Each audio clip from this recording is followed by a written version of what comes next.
Hello everyone, it's Dale. How is everybody today?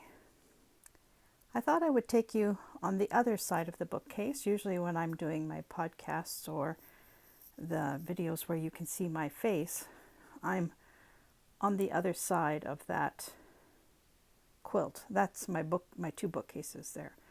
So this is the other side of the bookcase, and this is where all the fun begins and happens, and all the work as well. So today I'm not doing a podcast, I'm just going to do a vlog, and I wanted to show you what I've been working on for the past week actually. And you know, some of you might have seen some of these things before, but I might just go into a little bit more detail than I have in the past. So first of all, I guess I'll just tell you as I walk around a little bit. I was going to make some strip quilts, some strip blocks, you know. So I cut out a bunch of pieces of paper. I was going to do the strip quilt on paper. And I don't know, as it always happens with me, I start one thing and my mind says, oh, that reminds me, you should do this or you should do that. And so I get off on a total different path. And that's what happened. So I had started over here to collect my fabric for the strip quilts, and I had cut a bunch of, and I also have a bunch of fabric down here and in that box and in there and in there and piled up there and in those. And when I'm talking about fabric, I'm talking about scraps. I'm not talking about any kind of yardage whatsoever. I really don't have yardage fabric. The most yardage I've had was when I did that real quilt of last month. I went and bought yardage, but what I have for fabric is scraps. And believe you me, I keep the littlest piece of scrap. The rest of you would have thrown it out years ago. I keep them, and I'll show you why. So what I've been doing, I've been making mug rugs. I have committed to a couple of sales coming up in the summertime. We have a local flea market here where you can get a booth every Saturday or Sunday if you want and sell your things. So I might do a few of those, but also we have a rodeo comes to town once a year, and they always have a flea market / craft sale, bake sale, all that kind of stuff as well. So I've decided that I want to do the rodeo for sure, and perhaps a couple of flea markets during the summer. And what I'm going to sell is what I've always made to sell, and that is mug rugs. I sell some stitching things, small plaques and little sayings and stuff like that.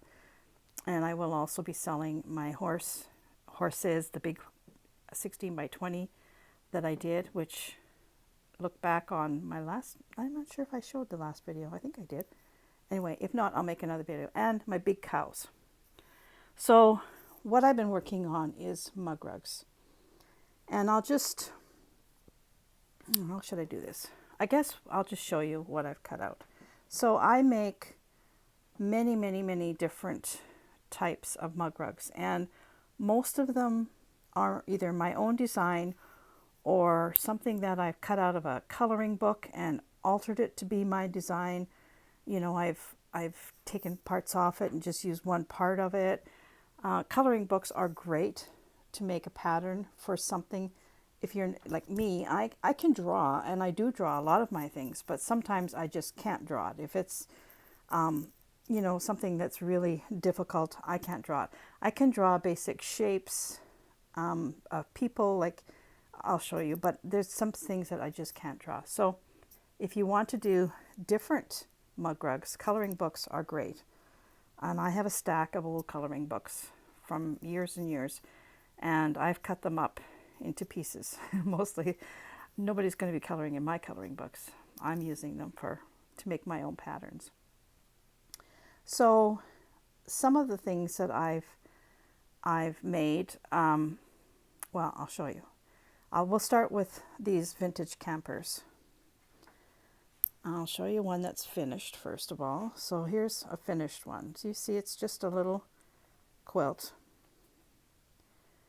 And you see what I mean by scraps of material? It's all, aside from, you know, the top, the middle, and the bottom, everything else is just tiny little pieces.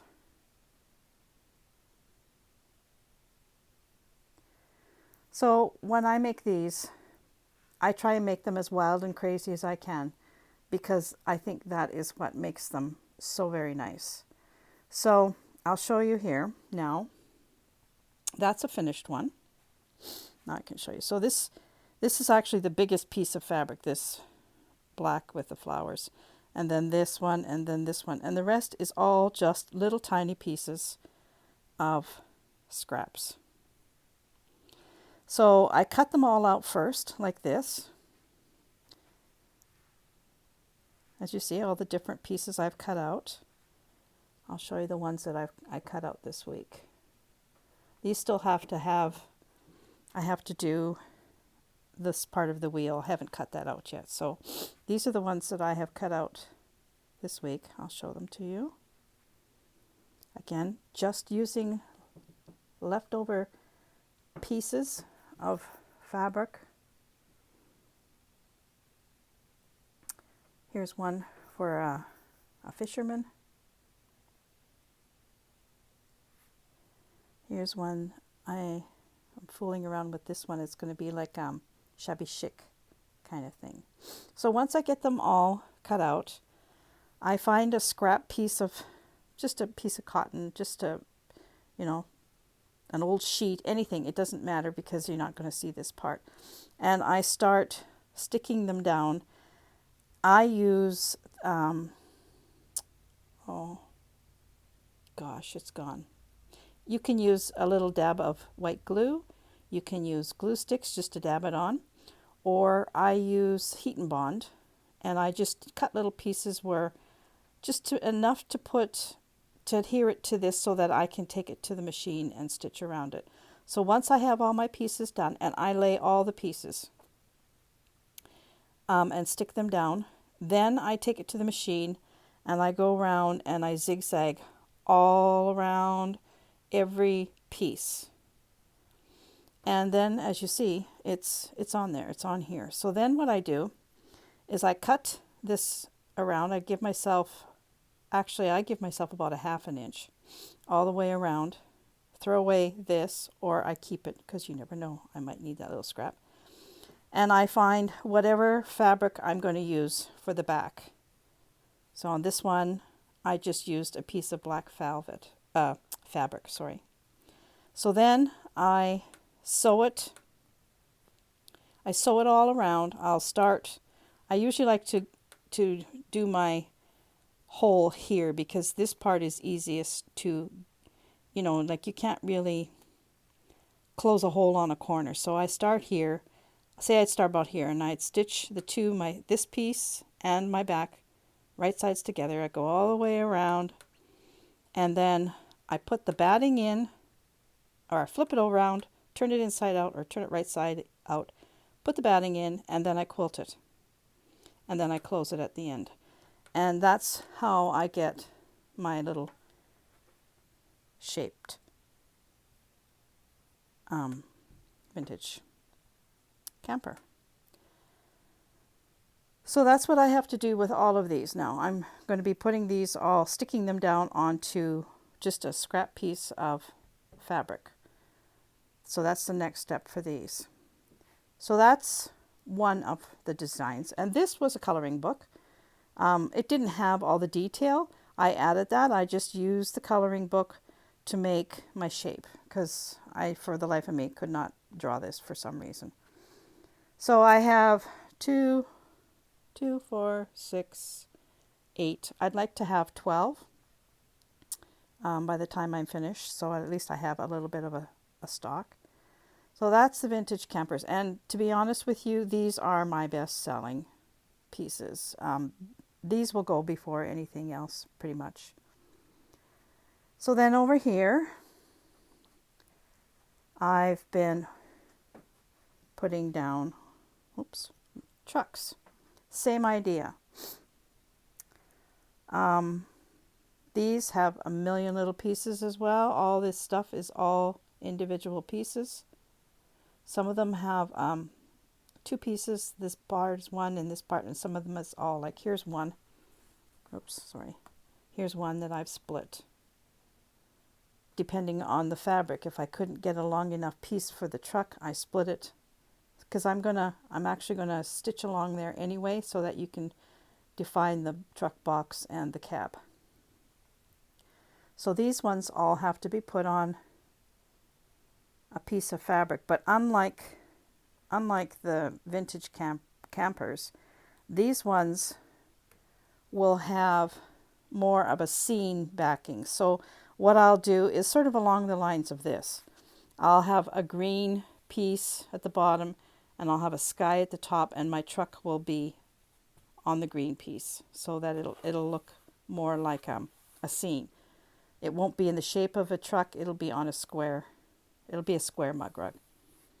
So I have 2, 4, 6 here, and I have about 4 more cut.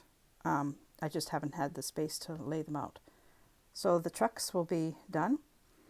This is another one. This is my own design. I drew this one out. This is a grain elevator.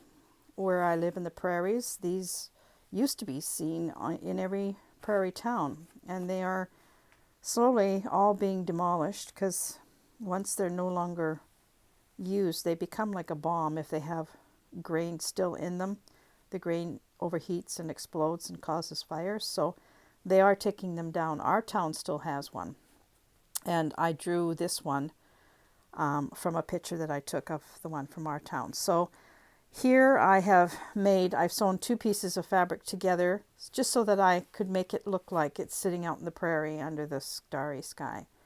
And as you can see, again, all little tiny scraps, and I have drawn the rest of the details on with some fabric paint. And then the backing is just a piece of material, and I've quilted it. So I'll show you some of the other finished ones, other designs that I don't have cutouts for. I've got some of these cut out as well, but I have to go get some more fabric for backing. I'm very low on that. So here's one. Actually, this is on the internet, this one. And this is where I started.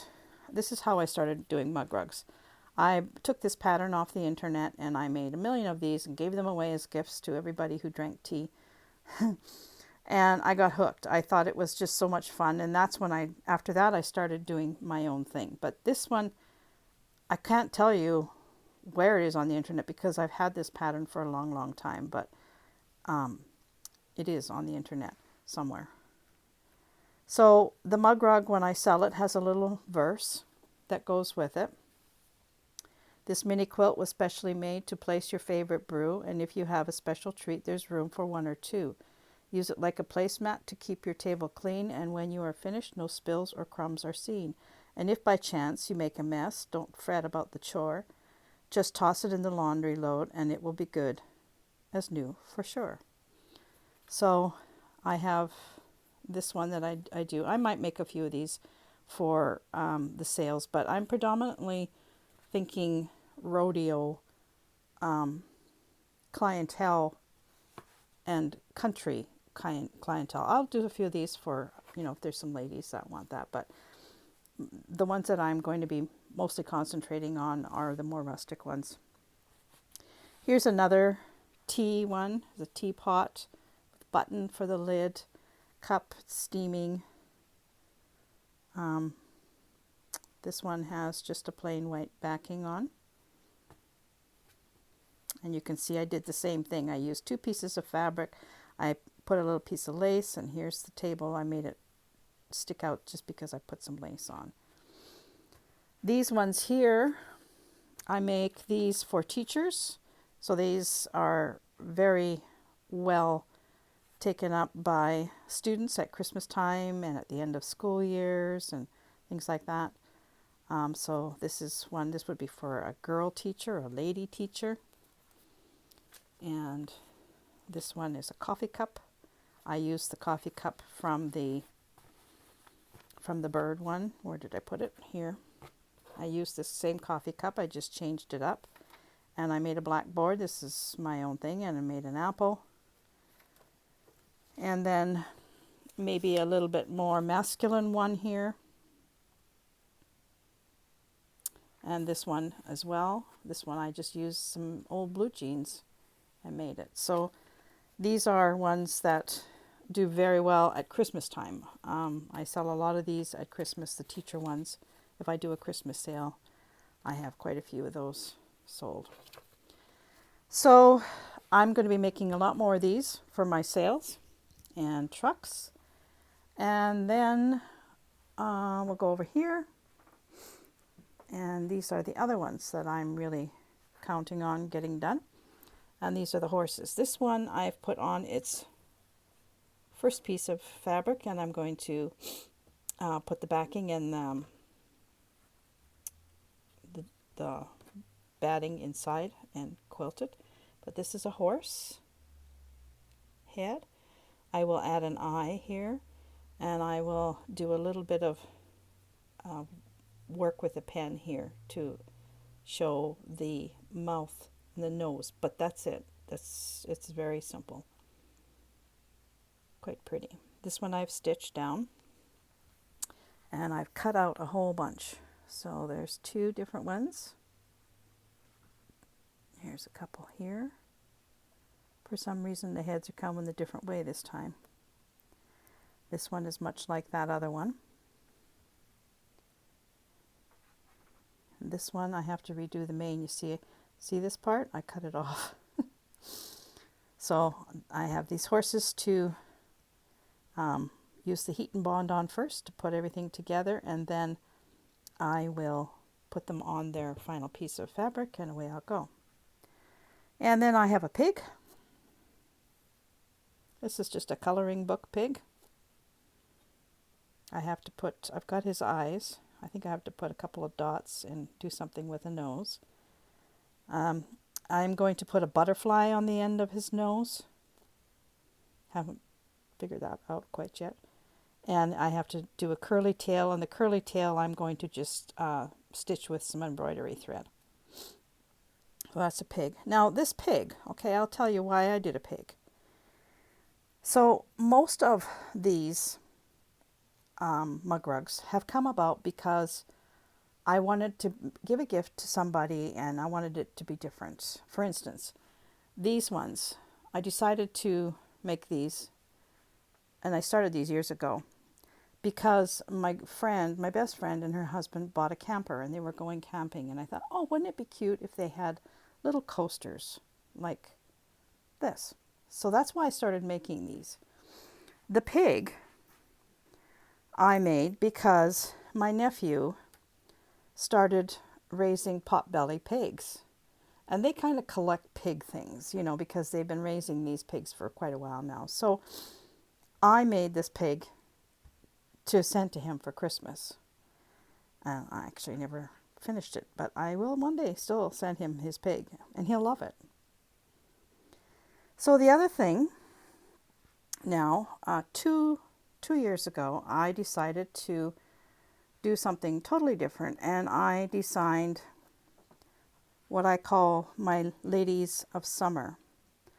And there's one more design where the lady's looking straight on, and she's got a big hat, and it comes half over her face, so you really only see half of her face.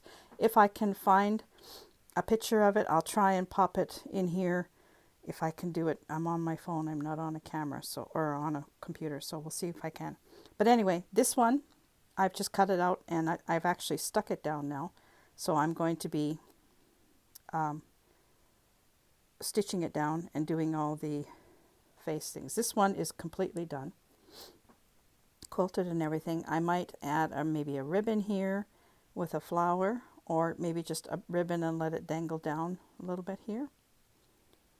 And her back is just, oops, a piece of fabric. Just quilted very simply. This one actually is my favorite of the three. So I designed these ones a year ago, and I've made and sold many, many of them. They're very, very popular. And then last year I thought, well, since I'm on the lady thing, why don't I do something like aprons and dresses? So I designed these ones. So I have a lot of these cut out already, as you can see. On these ones I've tried to go really bold with the colors, and this one I've started to stitch it down. I haven't finished. I will add ties here for this apron, and sometimes I make the tie come sort of hanging down. I might add a little lace at the neck and maybe at the sleeve. I don't know. Like I will embellish this a little bit more. I have a little bit of trim around the bottom, and all of them actually I put the trim around the bottom. And there's two styles. One, the apron is like this, and the other one is like this. These ones, I will have the tie kind of hanging down like this, and I might put a button on either side. Here's one that's finished.